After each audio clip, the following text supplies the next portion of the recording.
Hi, this is Roger, thanks for dropping by, and in the sort of well, mini-series I suppose you'd call it, at sort of mid-season look at all the plants rather than just looking at the pretty blooms, although there aren't many of those around at the moment. I thought I'd have a go at the shady characters. That's this lot. Mixed and varied. I mean, in the main that's a couple of Draculas, some Masdevallias, quite a few Restrepias, my Miltoniopsis, and while we're at it we'll have a look at the Paphiopedilums, although they don't change much, do they? So we'll get going with that because I want to get everything done before all the fans and everything fire up, because it's just much easier to film when it's quiet. Does mean the light levels are lower because it's early in the day, but the camera does its thing.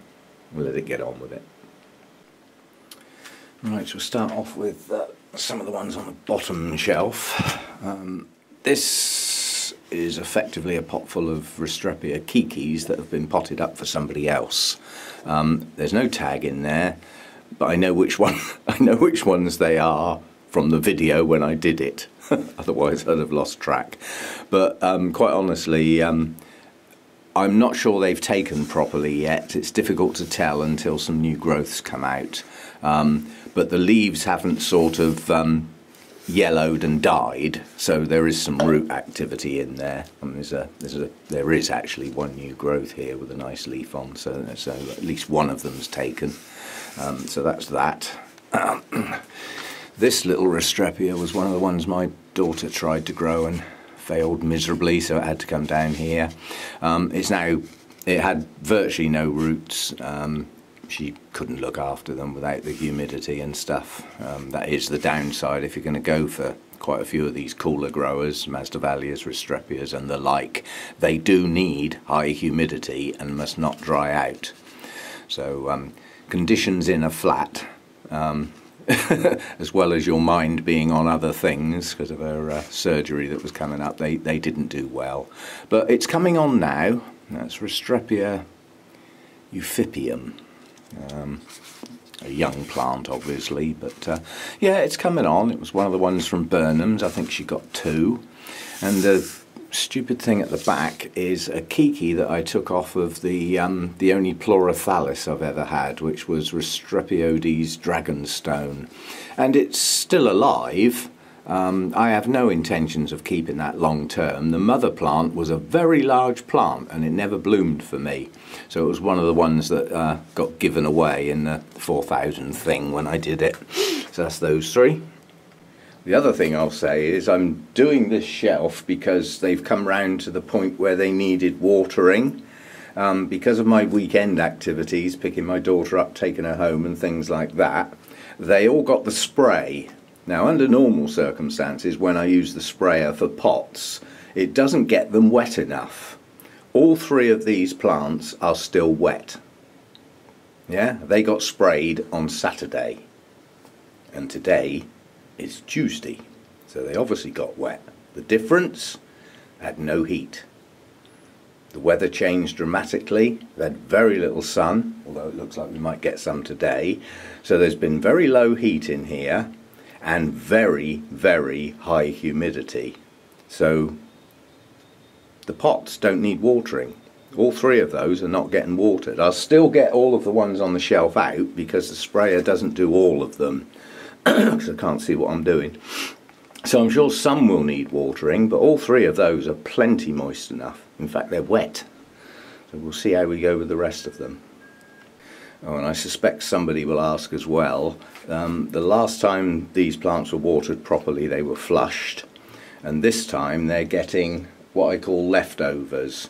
So the plants I watered yesterday had a reasonable feed. It was a TDS up around the 300 mark, including some CalMag.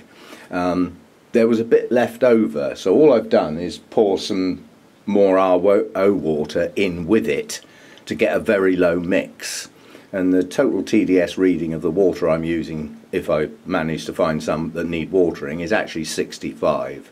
And that's about the level I keep for these types of orchids.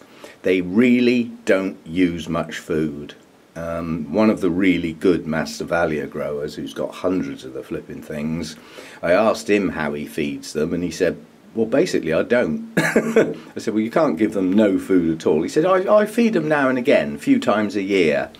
But he really thought that that was not the important thing. Their environment, what they were potted in, you know, the air movement, the high humidity, keeping them shaded was far more important, because they just don't need much food. And he gets gorgeous show plants, masses of blooms and everything like that. So there's something in that. I don't profess to be an expert on these, but I'll follow guidance of those that I see growing lots and lots of the types of plants really well. If it works for them, you know, it ought to be okay for me. That's my theory anyway. Well, this is these are both the same. This is Masdevallia Snowbird, lovely hybrid, reasonable sized blooms and pure white. So unusual in the Masdevallia sort of world to have a pure white bloom. This plant suffered from being left in its pot too long. And basically it took the roots out. That's my own fault, but it was blooming so well, and I had a couple of shows coming up that I just left it, and then it got forgotten, and so be it. Lost the roots basically. When I repotted it, there were no viable roots on this plant, and it was quite a large plant. It had none. So how the hell it was even surviving, I don't know. Anyway, it did manage to split. The larger part is now growing some new leaves. I don't see masses of roots in the pot, but it is growing some leaves. The smaller part of the plant has actually got quite a few new growths on it. I still don't see root activity in the pot yet, but the new growth should trigger some new roots. So hopefully these two pieces will come on now. These leaves are quite leathery. Masdevallias can vary from quite thin leaves to quite thick leathery ones, and some can even be relatively large for the plants. But some of the older leaves on here are actually dehydrated. They've got that crinkly look that they shouldn't have. And at some point, I'm sure quite a few of those leaves will be lost. But they haven't gone yet, and these were repotted a while ago now. I was expecting a massive leaf loss, and it didn't happen. So although they're a bit desiccated, and some of them are showing signs of going, it hasn't done the leaf dump that some of them do when they get too much stress. They literally do a leaf dump. You come in the morning and half the leaves are on the floor. Quite frightening, really. But it hasn't done that, or they haven't done that. So, you know, hopefully they will pull on eventually. They won't have grown virtually anything over the last couple of months because of the sheer heat, which Masdevallias do not like that heat. There are a few that are classed as intermediate, so they wouldn't have been so bad, and there are some that are classed as warmth tolerant. So although they'd prefer to stay cool, they don't mind too much if there's a sort of warmer temperature now and again. But they probably wouldn't want to live in it, if you know what I mean. But anyway, they're not dead yet. I'll class those two as, but still no signs of decent root activity. How the hell they're hanging on, I really don't know. Virtually no roots, and 2 months of really severe heat for this type of plant. You know, up in the low 30s on many days. So how the hell they've hung on, I don't know, but they have. Now this tray full is my live sphagnum moss experiment, basically, although it's an experiment based on a sort of expert Dracula person who gave a talk at Wessex, and I listened and I thought, I quite like that idea, I'm going to give it a go. And you know, that is the first time I've ever had bugs on this set of plants. I just found a couple of mealybugs. And the theory still stands, they tend to go for the weaker stuff. Yeah, well, they were on an old leaf rather than on a nice young new one. So it does sort of stand. Anyway, looking at these, they haven't been in here long doing this thing, so it's going to be difficult to tell if it's working or not yet. But the moss doesn't seem to have died, so that's not so bad. This is going to drip everywhere now, isn't it? This is the first time I've taken them out of the tray since they went in there. This is Dracula Bella. I got this on my trip to Burnham's, the only thing I bought actually. So Dracula I've been after for a while, and as I'd gone there for the day, I thought we'll have some of that. So a lovely big strong new growth there, and I'm confident that when I got this there was another new growth. Well, that's probably that big large leaf in the centre that's actually pushed on, so I do believe it's growing. Anyway, certainly not dead yet, no sign of any spikes. That's that one, let's put that one down. Now, this is a Masdevallia, it's just a hybrid, and it was in bark, and it's got a good root system, but it was really difficult to keep this thing moist. So I thought this is going to do a leaf dump. 2, 3, there's one in the tray. So that's dropped 4 leaves since it was put in the tray. So this might need to come out. It's just an experiment. It's just a Masdevallia hybrid, but it does have nice blooms if it ever does again. But it's got an extensive root system that dried out really, really fast, which is not good for Masdevallias. So I thought I'll try putting it in the water and see what happens. Obviously that needs to adapt to that new environment. I have to keep my eye on that. If that starts dropping any more leaves, those could just be the oldest ones. But it has got some nice new leaves, yeah, several. So it is growing. So I'll have to keep my eye on that one just in case it doesn't like its new environment. Now this one is a Dracula Masdevallia cross, which is quite an unusual one. And this didn't have brilliant roots. This was a gift, and I'm trying to sort of get it going really, because it is a large plant, and there are some new growths coming at the base. That's a relatively new leaf out there. But as fast as this one grows leaves, it dumps older ones. I think this one, looking at the way some of the leaves are, I think this one might have had a bit too much feed somewhere back in its life, because there are many of the leaves that have got black tips to their, to their extremities, which is usually a sign of a bit too much feed, or a bit too strong, or a bit too often, or all of those. Anyway, this one hopefully will start to take off now. It's in an environment a bit more suited to its needs. It's a large plant. I mean, there are some new growths coming. I'd expect it to have to adapt. This has effectively been repotted, and it's now in pure sphagnum moss, which it's never seen before, probably, in its whole life. So it's going to take a while to decide whether it likes it or not. But whether it likes it or not, that's what it's going to get. So, and there are signs of some new growth, so we'll see what happens with that one. And the last one is a Dracula I bought. This is Pusilla, and it's a good plant. It's got a lot of leaves, and quite a few of these leaves are new leaves, and new growth. So this one is growing, and I think it's the one that's going to adapt to the change the fastest. It had some reasonable roots on it, and the new growths are pushing on quite nicely now. Trouble is, when you've got a pot full of moss, and these, for the size of the pots, these are quite large plants, so they're very top heavy, so they support each other and stops them falling over. But anyway, that's the sort of tray experiment, and all I do is top up the tray with RO water once it's been dry for a day or two, because the moss is soaking wet, don't forget. So rather than keeping it soggy wet permanently, I do actually let the tray dry out and then leave it a day or two, depending on the temperatures in here, and then top the tray up with about, well, just over ½ inch of water, not quite an inch. And then obviously the moss soaks that up on a permanent basis. And this is to try and replicate the sort of environment they come from. They come from montane forests. And if you see film, or if you've ever been lucky enough to go there, everything is dripping wet all the time. Literally, all the undergrowth and, the branches and the moss and everything like that is just permanently wet.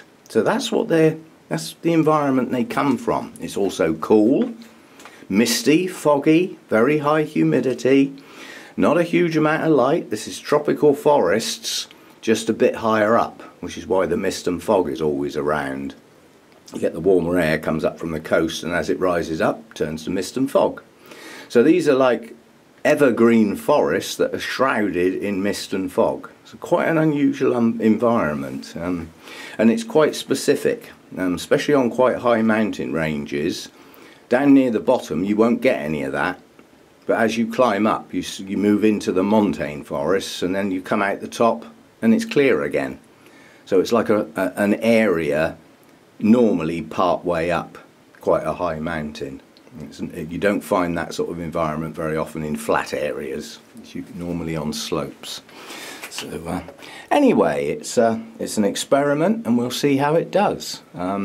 Difficult to tell what's going on, because since that experiment started I've had nothing but ridiculous heat in here. So I'm surprised they've done anything at all. I'm surprised they haven't even died, because they were repotted. But anyway, hopefully now with some cooler temperatures, we might see some more activity, and maybe some blooms. That would be nice. Never had a Dracula bloom in here, but then I haven't had them long, so you can't expect the earth. Well, these are the two Miltoniopsis that have currently got blooms on. This one was bought as a yellow and was in bloom when I got it, and the blooms faded incredibly fast to white. And I thought, well, that was a good buy, wasn't it? I thought I was getting a yellow one, but these are my blooms on my spike, and they seem to be holding their colour quite well, and also holding their blooms, which, given the heat, I'm surprised at. So the latest growth that's blooming now is the one that I grew from the original plant, and this isn't a bad plant. It's a young plant, but it isn't a bad one, and it has got some roots, and at some point in the not too distant future that will push out a new growth. Two would be good, but I'll accept one. That's a lovely plant. I love this one. Not a strong fragrance on that bloom though. However, this bloom is very fragrant. This is fading. These are about to fall. And if I don't do something with this plant now, I think I'm going to lose it. The latest two growths came up way, way, way away from the pot. And although they've produced some roots, because they're aerial roots, they're just not hydrating the plant. So these growths are incredibly weak. I mean, this plant may even be lost already. These do not take kindly to any form of stress, and to have them have the plant in a state like that in this heat has probably pushed it. It may have even pushed it over the edge. But all I can do with that is just take it out of the pot and see where the roots are and on which growths, and repot those down into some media and see if it will pull on. But these growths are not good at all. We've got hardly any pseudobulb showing. But that's where the roots are, just here. That's it. There aren't too many in the pot, so I might have to deal with that. The weather's broken now, so it wouldn't, repotting a Miltoniopsis back in that heat wouldn't have been the best of ideas. But perhaps I ought to get on and do that. Well, these are my other two Miltoniopsis. Good morning. What can I do for you? You got food, you got drink. Go and play. Right, so this is her. Oh, hello, we're going to come and say hello now. Oh, pussycat. Oh, pussycats. You don't normally come out here, do you? Eh? Right, where was I? Distracted. This is her Alexander, and this plant was in exactly the same state as that one with the pink blooms on that we've just looked at. The latest growths were up the top of the plant, and the roots weren't getting into the media. So despite the heat, I did repot this one, just to take advantage of the fact that it was growing some roots. So this single bulb round the back of this area has actually got 3 new growths on. The two on the outside and one coming up the middle, and these two were both producing roots. So I thought, well, if I don't get them in some media, I may well lose the plant and certainly the new growths. And this other area around here has got some new growths as well, and signs of new roots growing. So I think that one will make it. That's her Alexander, endearingly known as Donald.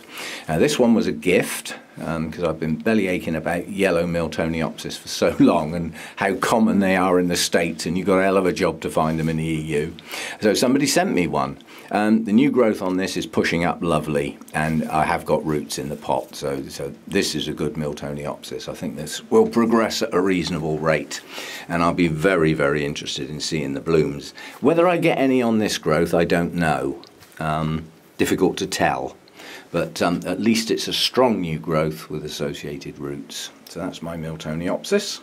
This is my only Dendrokillin. It's Cobianum, and it is growing. It was sitting there doing nothing for some time. It was a gift, and it did produce 2 new growths, but they're not strong new growths. The leaves haven't matured to the size that I was expecting, but it is producing a few roots now, so maybe it will grow on. You know, it sits in with the cooler, shadier ones, as the books say, or as the internet says, so we'll see how it does, but not dead yet. Right, this is the rest of the smaller ones, shall we say. This Masdevallia I've actually had quite a long time and nearly lost it on several occasions, and at the moment it really is only just hanging in there. It's Elizabeth Janza. It does have attractive blooms, if it ever does, and it got repotted earlier this year and has been sulking ever since, but there are some new roots coming at long last, so maybe it'll pick up now. But bottom line is Masdevallias don't do very well here. I can't expect the earth from something that's in an environment that is just not right. So that's that one. There's a couple more. This Masdevallia was in the box with the Brassolalia Macabre, and I really don't think this is going to make it. It's Masdevallia strobelii. I really don't think that's going to make it. These leaves, I think, are gone, and I still don't see any new roots coming. But it had to be worth a try, but it doesn't look like that's going to make it, I don't think, unfortunately. Now, this was a... last time I repotted a Restrepia, this bit fell off, and I stuck it in the glass in the dining room with some of the Dendrobium Kikis that were acclimatising, and I thought, well, you'll either grow or you won't. Well, it has produced a new growth, a new leaf is about to form. It's not very strong. It didn't really have much of a root system, but I thought I'll pot it and we'll see how we do. Can't remember which one it is, but one of the larger ones. And this was a gift from Oliver. A while back now, he brought it to me at the New Forest show and introduced himself and said, I brought you a present. Oh, that's flipping marvellous. This is Restrepia gutulata, and this is the first pot I've picked up, apart from the Miltoniopsis, that actually needs watering. Most of the others are still quite wet. So anyway, that one is producing new growth. It is actually growing. That seemed to sulk for a hell of a long time, that one. And this is the other one that my daughter once had, and this is Restrepia antenifera, I think that's pronounced, and it's Frontino giant, apparently. And according to the label, the Burnham's label, the blooms are 4 inches across. Well, if you think of the shape of Restrepia blooms, that's not all blooms, that'll be the antennae. But this one's starting to grow quite well recently. Got quite a few new leaves on it, so it's pulling back at long last. I mean, again, virtually rootless when I got it, so I'm lucky it survived. But it's coming on now. It's a young plant, but possibly later this year might actually get a bloom or two. So I haven't seen this one bloom yet. Now, this Restrepia is one of a couple of Eric Young Foundation ones that I bought off a supplier. It was off of Peter White, actually. And this is Havredenpa crossed with gutulata, which was the species we've just looked at that Oliver gave to me. So this will be one of their own hybrids crossed back with a species. This has multiple blooms per growth, and blooms come out from the underside of the leaf. Like that. I've just given this one a haircut and taken all the old spikes off because they start looking tatty. Highly unlikely for any of my Restrepias to have any blooms on. They're under stress, you know, they're just about surviving. But this one is still pushing up new growths despite the heat. So it's sort of hanging in there, and I suspect all of these will start getting going you know, proper, as I call it, sort of September time. You know, when the day lengths shorten down a bit, daytime temperatures are lower, I can control the humidity a lot better when I'm in those sort of temperature ranges and day lengths. So I expect these will take off a bit better then. But this one's growing okay. Well, this one's suffering a bit. This didn't get chance to re-establish its root system from the repot earlier in the year before the weather turned hot, so it is suffering. Lack of humidity and higher temperatures causes this on Restrepias. It causes the equivalent of the crinkle leaves you get on some Oncidium types and Miltoniopsis, and it's just stop-start growth. It just messes them up. Now, I deliberately haven't given this one a haircut yet so that you can see what I mean by needing a haircut. Now, you do get kikis grow off the base of the leaves sometimes, and the few kikis that this has produced quite recently have died. There's just not enough hydration in the plant. But if you look at that growth there, the last bloom is just about to drop off. Look how many it's had. You know, 1, 2, 3, 4, 5, 6. That's probably its 7th bloom on a single leaf. They don't all do that, but some of them do it an awful lot better than others. So, I mean, there's a kiki that's actually got a successful leaf on it that's grown off the end of the leaf, but the other two haven't. They've died back. So this one's suffering. This does not like the heat without a well-established root system. But it will pull back, you know, it will come back. New growths will start pushing out clean again once that root system establishes. And then any that just remain totally crinkled can just be trimmed off, and the new ones will replace them. So it can be made to look better, if you see what I mean. There's a new growth there that's actually a kiki, and that leaf might actually come out clean. Just about might make it. So anyway, I forgot to say what it was, didn't I? That one is another one from Burnham's. That was bought as quite a small plant, actually. That's Restrepia antennifera Hemsliana. I'll get there in a minute. My mouth won't work. We've already had an antennifera, but it was a different clone. So they will have similar blooms, though. But I don't think we'll find any blooms today. This is another one of the Eric Young ones, and this is Handois. Very French influence because they're Channel Islands. Now, this is starting to push up new growths that are actually okay. Just. That one's slightly distorted. But this is a good example of why... These are the untidy bits that I say I'm quite happy to give that a haircut. You know, just sort of grip those together and trim them with the scissors. But you need to watch what you're doing, because out of the base of the leaf you can get either blooms or young growths. And if you take this one here, you've got 3 old blooms and that. So don't cut down into the sheaths. If you're tidying up, tidy up what you can visibly see, like here. Yeah, just trim the bits off you can see, but don't get down cutting into the sheath, because you may well have young blooms or young growths coming from that area, as in this example here. Yeah, so go careful when you're tidying them up, because these straggly bits do make the plant look untidy. It's natural. That's how the plant spikes, you know, the bloom spikes die back, and then they just sit there. They sit there for years. But you can tidy them up. But just go careful that you don't take out some of your young blooms coming up from the sheath. So this one is actually going to bloom soon. That'd be good. I haven't seen any blooms for a while. And a distorted leaf, that may straighten up. A reasonable leaf, reasonable leaf. So this one hasn't responded badly to the stress. These are old leaves. Yeah, so they're not new leaves on there, so I don't worry about those. I only look at the new growths, and this one seems to be hanging in there quite nicely. Now, this is the third one of the Eric Young ones, the largest of the 3. This is Houlisse, Houlisse, but again the French influence is there. Now the new growths on this are pushing up quite nicely, and they are, in the main, opening as proper shaped leaves.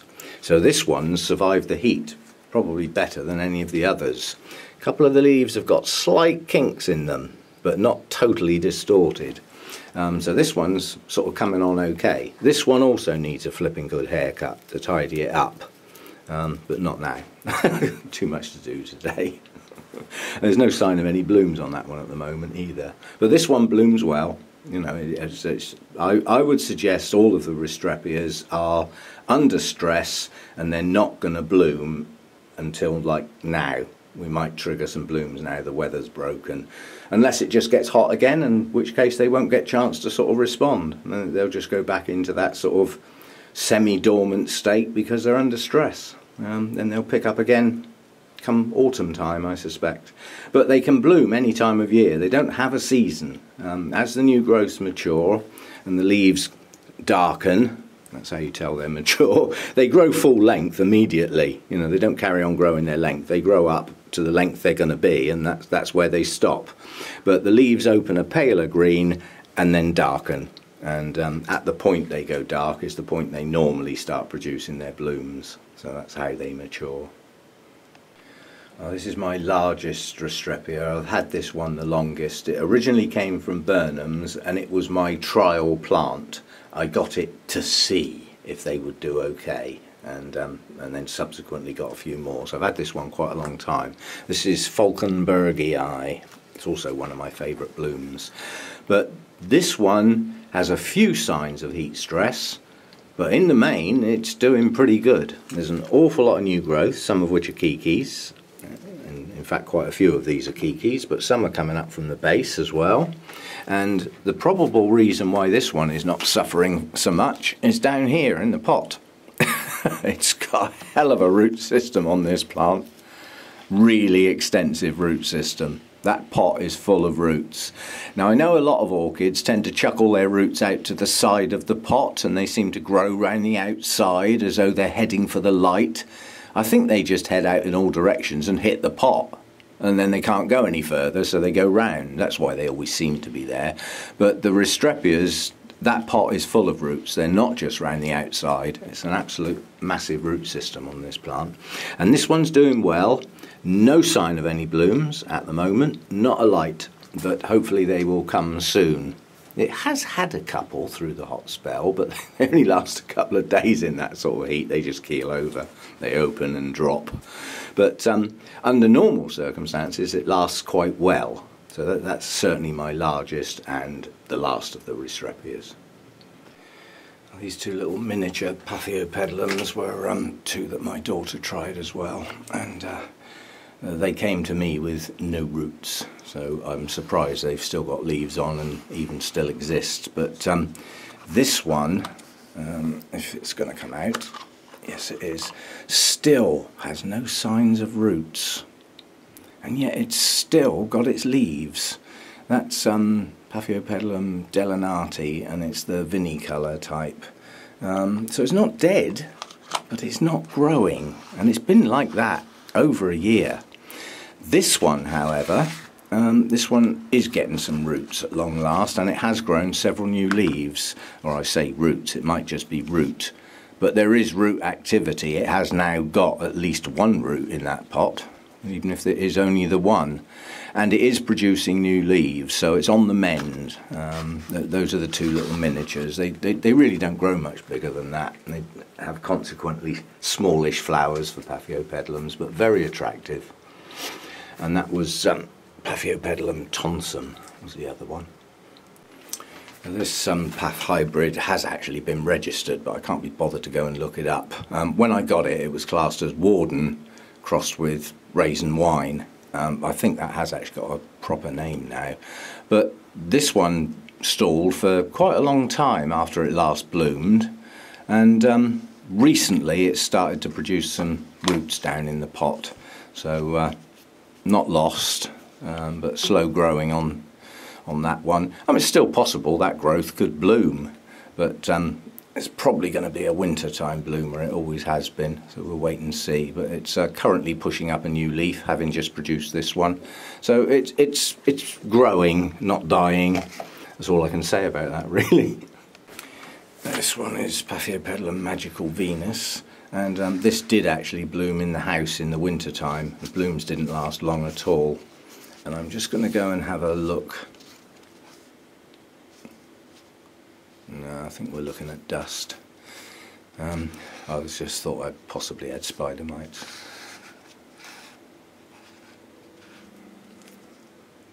No, I don't think so. Just paranoia. Well, this one, no, it's a stonking couple of roots growing on that. They've pushed on recently. So this one's got some good root activity in there, probably as a consequence of the new growth. But as Paphiopedilums go, to bloom on a growth that's only got 2 leaves, one of which wasn't full size and the third leaf was well undersized, was quite good. And I've got a feeling that whatever's in this cross, that is its style. It tends to have a small leaf and then a very large one and a medium-sized one, because if you look at the new growth, it's obviously going to have one leaf that's quite large and then another one will come out the side. So yeah, strange sort of little growth pattern on that. But I've had this one a very long time, so by now I should have a massive plant, but I have trouble keeping the older parts of the plant alive.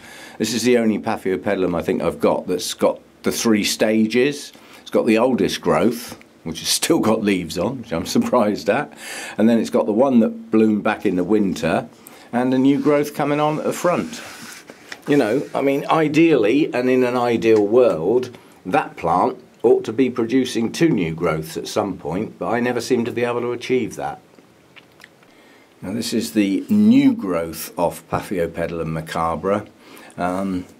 The old growth died, so it is now a single growth. So strictly speaking, this plant's never bloomed. It has, and I've had it quite a long time, but each of the successive new growths seem to replace what was there before. So the old growth with the spent flower spike has gone. I love the leaves on this one. They're paler than most of my other Paphiopedilums, but they're very, very attractive. I do get that on some of my paths, this sort of rusty marking. That's going to be some sort of fungus. I might actually give that a fungus spray. Nip it in the bud, perhaps. Now this little plant, if it'll come out, you're going to come out and play ball? Just about, I think. This little plant has got really good root system on it. It's got lots of roots in that little pot. So it's doing okay, growing. No reason why that latest growth, or the only growth in this case, shouldn't bloom. Down the line a bit, attractive bloom, pretty large, typical path shape and dark colours if I remember. Well, this is Paphiopedilum Macabre, and this is my only plant with 2 growths on. But it still seems to work in pairs. It's grown 2 new growths every time. So I got a feeling it's 2 plants. And, you know, then eventually the older part of the plant dies off, you know. So, but it blooms regular. But looking at a lot of other people that grow Paphiopedilums, they seem to use quite large pots. So I thought when I repotted this one, I thought, right, I'm going to give it a go in a larger pot. So I did, and it sold. But I think the roots are just... yeah, roots are just sort of getting going more noticeably now, or root in that case. Oh, there's another one round there too. So there are some new roots getting to the edge of the pot. So it has got a root system. And this one's got this new growth here, which is pushing on quite nicely. That will bloom. And then it's got a secondary one coming up behind, which if it pulls on strong enough, then that may well bloom as well. But because they're at different stages of development, if they do both bloom, they probably won't be out at the same time. Right, as far as my Paphiopedilums are concerned, they came in the house and they objected to it.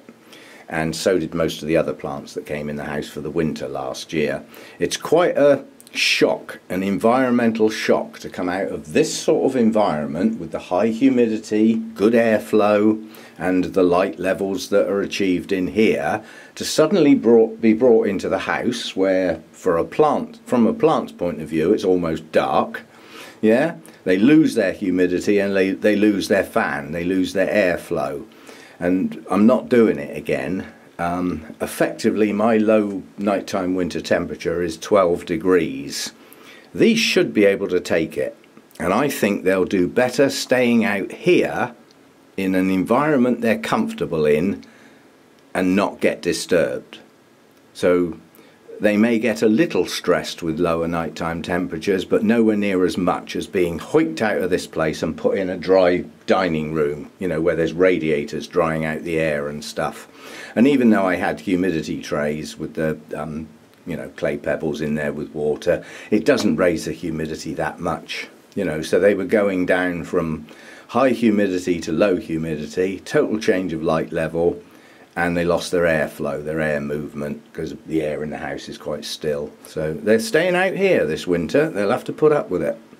The only exception will be is if they come into flower, there again, if I bring them in the house, I'll reduce the length of the life of the flower, won't I? So they're probably just going to stay out here this winter, and they'll have to lump it. Well, these are my two Dendrobium Cuthbert Sonii. My daughter got me these at Malvern for my Father's Day present. This one didn't have a bad root system, and I potted, well, I trade these up, can't exactly call them potted. They're only ever found growing in moss. You don't ever find them on bare branches or anything, so they obviously have some sort of association with moss. Anyway, what I did was I got some small bark and chopped up sphagnum moss and made a layer, and then spread the roots out across the top and then put the live moss on top of that. To try and replicate sort of growing on a branch but in moss. And the party piece with these is to dump their leaves. If they get stressed, they dump their leaves. It's not very elegant at all. And even though I wouldn't say these are happy bunnies, they haven't dumped their leaves yet. In fact, I haven't lost a leaf since I got them. Correction, one. I'll live with that. This one here, the trouble is I don't look at these very often. I keep them hydrated to keep the moss alive, but I don't study them, so I don't know whether I've actually had a new growth since I got them. But they were only got in the middle of June, so I haven't had them long. And this one looks a bit like it's a new growth, but it's difficult to tell. I haven't had them long enough. This one, I'm pretty sure that is a new growth, I'm quite sure. This one had virtually no roots, this little one. So I'm hoping it's going to recover. Produce some roots and get going. But they were both from Ecuagenera, and the standard of their plants this year was pretty grim, quite honestly. They have to bring them into the country bare rooted, and they tend to wrap the roots in moss and things like that, then wrap them in sort of paper, and then possibly again in some sort of polythene.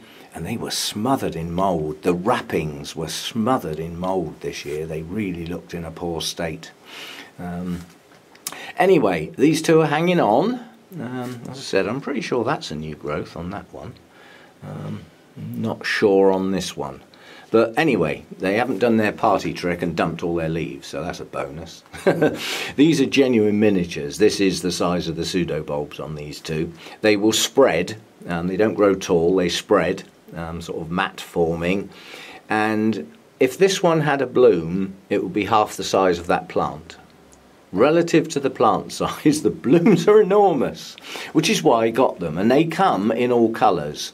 But if you're going to try Dendrobium Cuthbert Sonii, they are classed as a cool to cold grower, so they don't like too much heat.